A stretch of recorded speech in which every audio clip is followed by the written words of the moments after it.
ანა დოლიძეა ჩვენი პირველი სტუმარი, მადლობა ანა ჩვენთან ყოფნისთვის. ბევრ ამაზე მოგვიწევს საუბარი, მაგრამ მათ შორის პირველ რიგში როგორც იურისტ, საერთაშორისო სამართლის მცოდნე, სპეციალისტ, უფლებადამცველ წარსულში, ახლა უკვე პოლიტიკოს, თუ შეგიძლია უპასუხო ირაკლი კობახიძეს, რომელმაც დღეს რამდენჯერმე გაიმეორა დამისახელე თუ კი სადმე ხდება ის რაც ჩვენთან, როდესაც ადამიანები კეტავენ ქუჩას და მათ წინააღმდეგ კანონის სრული სიმკაცრით არ მოქმედებს. აი, რა განსხვავებაა კობახიძის ამ მიდგომასა და დემოკრატიულ ქვეყნებში გამოხატვის თავისუფლების შეზღუდვის წინაპირობებს შორის? მოგესალმები გიორგი, მივესალმები თქვენს მაყურებელს. ის ფრაზა, რაზეც თქვენს გაამახვილეთ ყურადღება, რა თქმა უნდა, ნიშანდობლივია და მგონია, რომ გარკვეული წამოწდენა იყო ირაკლი კობახიძის მხრიდან, სერიოზული წამოწდენა, სერიოზული დიაგნოზი კიდევაც ვითარების, იმიტომ რომ ნულოვანი ტოლერანტობა არის სისხლის სამართლებრივი პოლიტიკისა და მიზნების მიზანი. როდესაც სახელმწიფო ამბობს, რომ აი ამ დანაშაულს ნულოვან ტოლერანტობას უცხადებ. ტერმინი არის ასეთი, ნულოვანი ტოლერანტობა. მოდის თეორიებიდან, ნიუ-იორკის უნივერსიტეტიდან. მაგრამ თანაგრძნობა ეს არის ადამიანის თანდაყოლილი თვისება. თუ შენ არა გაქვს სერიოზული პრობლემები, რომელიც მართლა სერიოზულად კლინიკურ დახასიათებას ექვემდებარება და ნებისმიერ ფსიქოლოგსა და ფსიქიატრს შეიძლება უფრო კარგად ეს ახსნევინოთ, მხოლოდ ასეთ ადამიანებს არ აქვთ სხვა ადამიანების მიმართ თანაგრძნობა.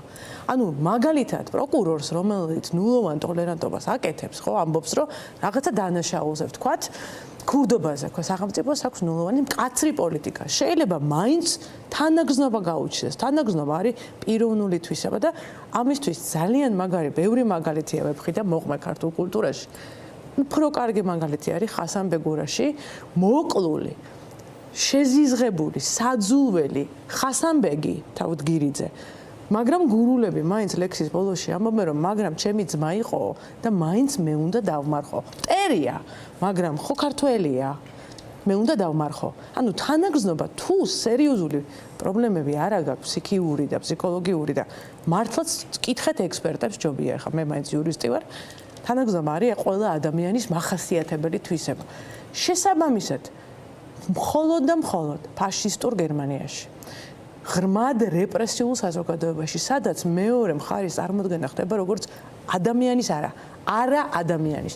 ეს იყო ხო ფაშისტური პროპაგანდის ნაწილი. დეჰუმანიზება და შემდეგ ყველა მეთოდი ხსნილია მასთან მიმართებაში.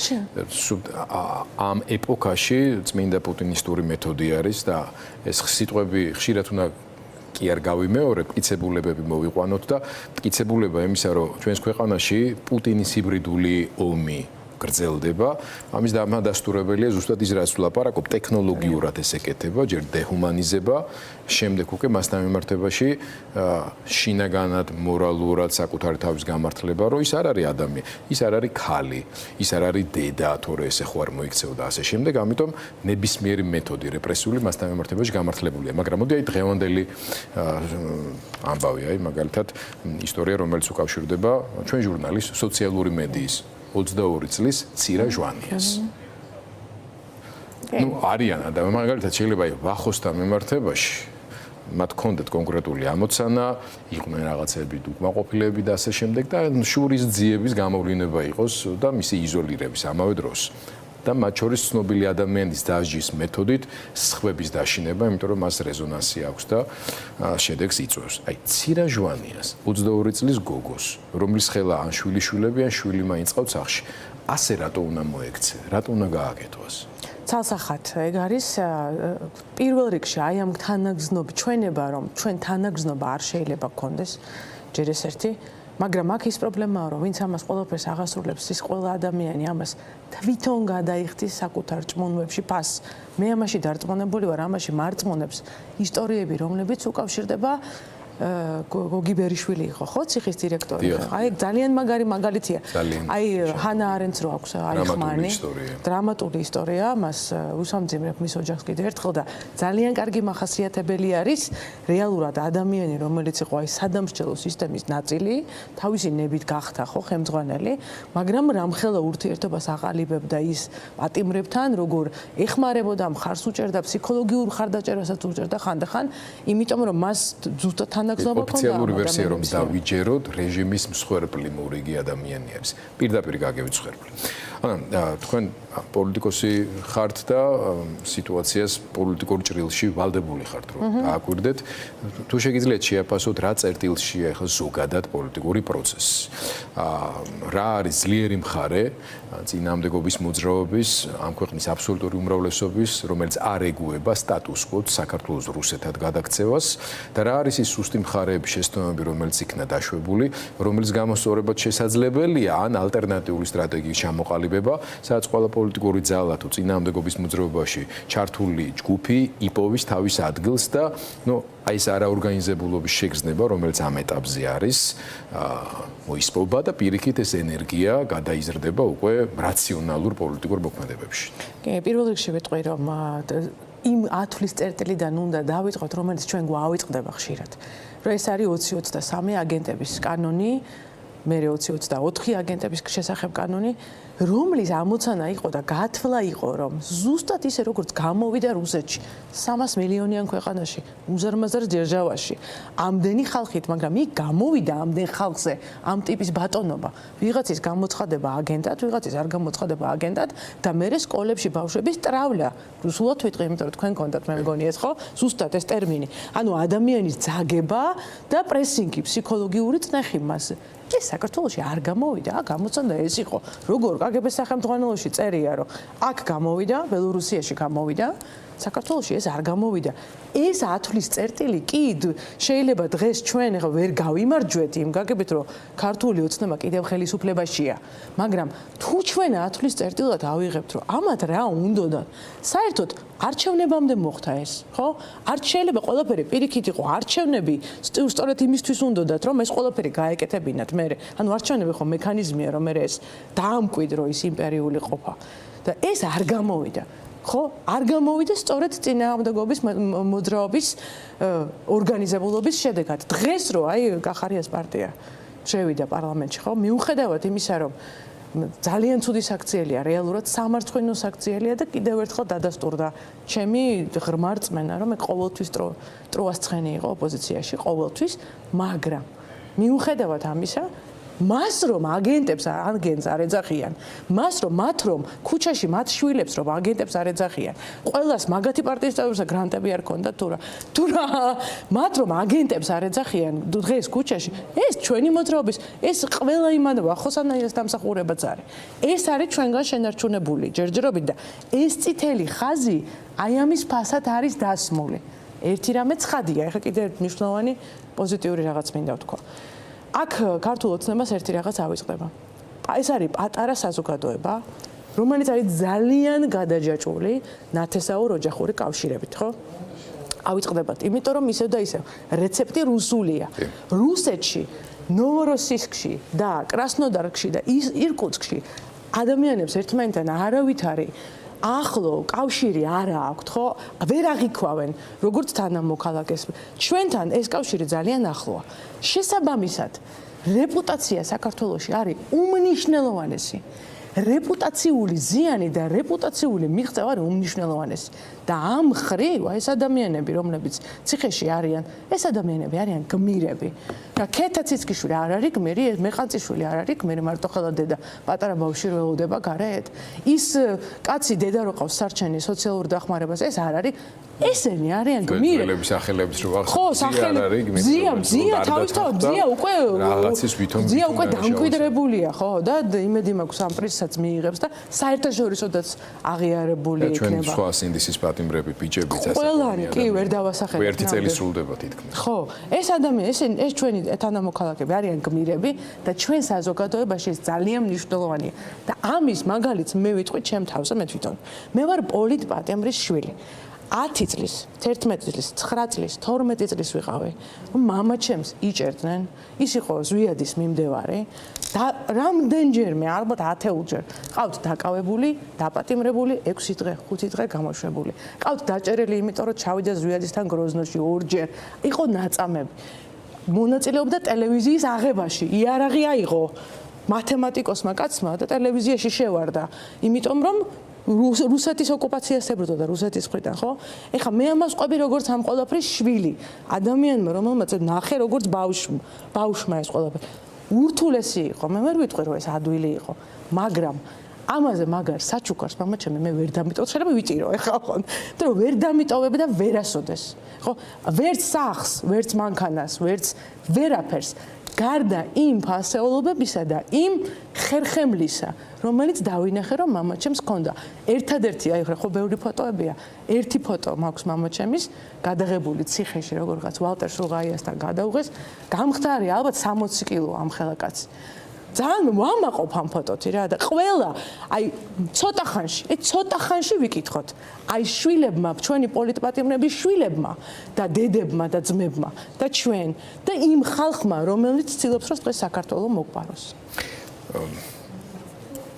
მნიშვნელოვანი პარალელი იყო და შედარება, იმიტომ რომ თუ კი რაიმე აქტუალურია ახლა ქართული ოცნების მხარდამჭერთა რიგებში არის ზუსტად ძიება არგუმენტებისა, რითაც შეიძლება გაამართლონ მათ მიერ მხარდაჭერილი ხელისუფლება, როდესაც მაგალითად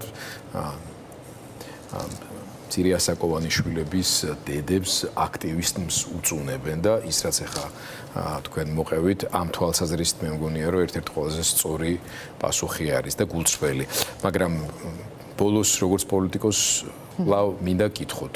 ახლა თქვენ თქვით რომ ცოტა ხანში ეს ყველაფერი დასრულდება, შეიძლება დამოუკიდებლობისა და თავისუფლებისთვის, მით უმეტეს დემოკრატიისთვის ბრძოლა არასოდეს დასრულდება, მერაბ კოსტავასი არ იყოს. მაგრამ აი ამ სიბნელიდან ამოსვლის ფაზა თუ დაიწყება, ეს იქნება ძალიან მნიშვნელოვანი, რადგან განსხვავებით იმ ძველი ეპოქების და პერიოდების, ახლა როდესაც საზოგადოებისთვის გადაადგილება შედარებით ადვილია, რაც არ უნდა ბარიერებს ქმნიდნენ. იმედგაცრუებამ შეიძლება მომავალთან მიმართებაში იმედგაცრუებამ შეიძლება საქართველოს დააკარგვინოს ძალიან მნიშვნელოვანი თაობები, რომელთაც უნდა შეეყვანათ ეს ქვეყანა აი ამ 40 წლიანი უდაბნოში სიარულის შემდეგ აღთქმულ ქვეყანაში, თავისუფალ დემოკრატიულ საქართველოში. ამიტომაც ვღელავ ერთადერთი, მეტი არაფრის გამო, იმიტომ რომ ისტორიას ესენი ვერ გააჩერებენ.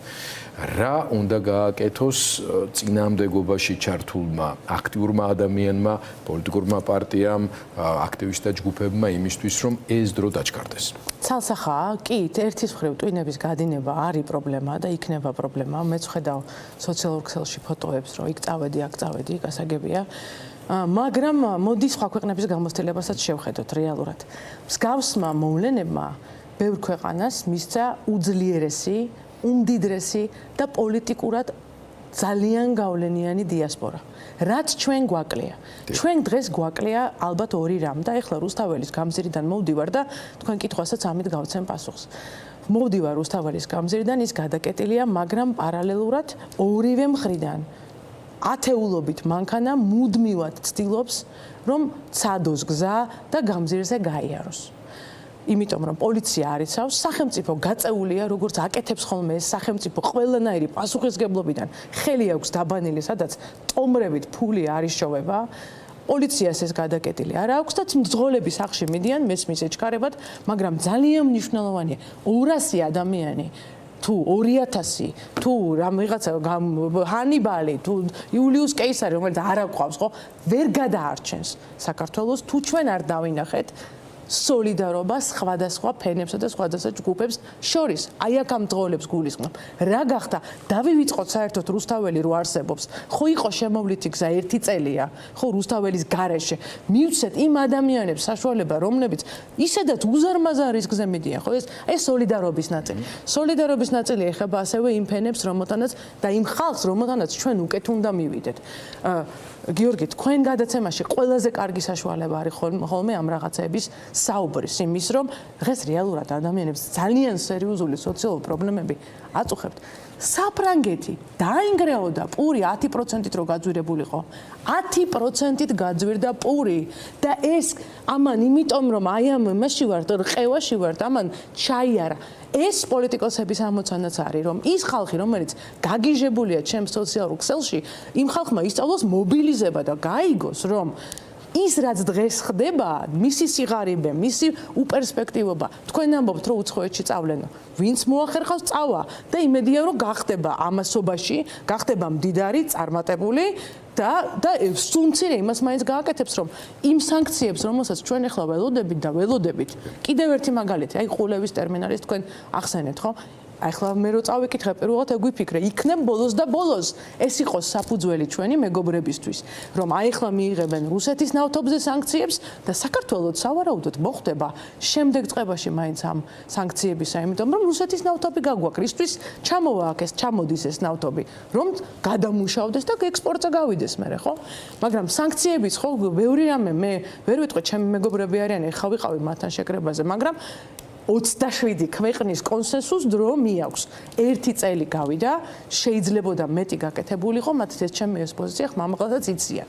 მოკლედ, სოლიდარობა ამ ხალხისთვის, რომელიც არ არის დღეს სოლიდარული, ან სოლიდარულია, მაგრამ ჩართული არ არის, ვერ აქვს კარგად გააზრებული მისი მიზეშედეგობრიობა. აბსოლუტურად. მაგრამ მესამე ძალიან მნიშვნელოვანი უნდა გითხრათ, დღეს მქონდა ზუსტად ოცნების მომხრეებთან საუბარი. ღარიბაშვილის და ლილუაშვილის საკითხით ძალიან ბევრი ადამიანი არის გაბრაზებული. ეს როგორც ჩანს არ იყო მათთვის მოსალოდნელი, როგორც ჩანს მათთვის ეს იყო გულისხმობთ უფრო ქართული ოცნების ტრადიციულ მხარდამჭერებს ან ნეიტრალურ ადამიანებს? იმ ადამიანებს, რომლებიც ტრადიციულად ციტირებ, ჩვენ ბიძინა ივანიშვილის საბრძოლოს ვსვავდით ხოლმე და ესეთი რაღაც როგორ გაგვიკეთა. ეს არის წის წრეები, რომლებიც დაკავშირებული არიან ამ მოლ ადამიანთან, ღარიბაშვილთან და ლილუაშვილთან.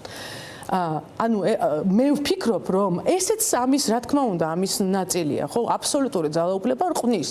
გადავლენ ესენი ფულის შეგროვებაზე, ოღონდ ეს ფული არ მიდის ხალხთან, არც არავისთან არ მიდის, წავა ზევით. ანუ ხალხისთვის მოპარული ფული ზევით რატო უნდა წავიდეს გამაგებინეთ. ეს თავისთავად ძალიან მნიშვნელოვანია, იმიტომ რომ ბოლო-ბოლო ამ კითხვებზე პასუხი უნდა გაგვცენ, ეს ხალხი დამნაშავეა თუ არა, იჭერენ თუ არ იჭერენ და თუ იჭერენ, მაშინ პასუხი გასცენ იმ ხალხს, რომელიც ამდენი ხანი ქართულ ოცნებას მხარში ედგა, ხო? ეს მათივე მომხრეები არიან და სხვათა შორის ირაკლი კობახიძის გაპარპაშება ჩვეულებრივ ადამიანების ზურგზე გადავიდა, ხო?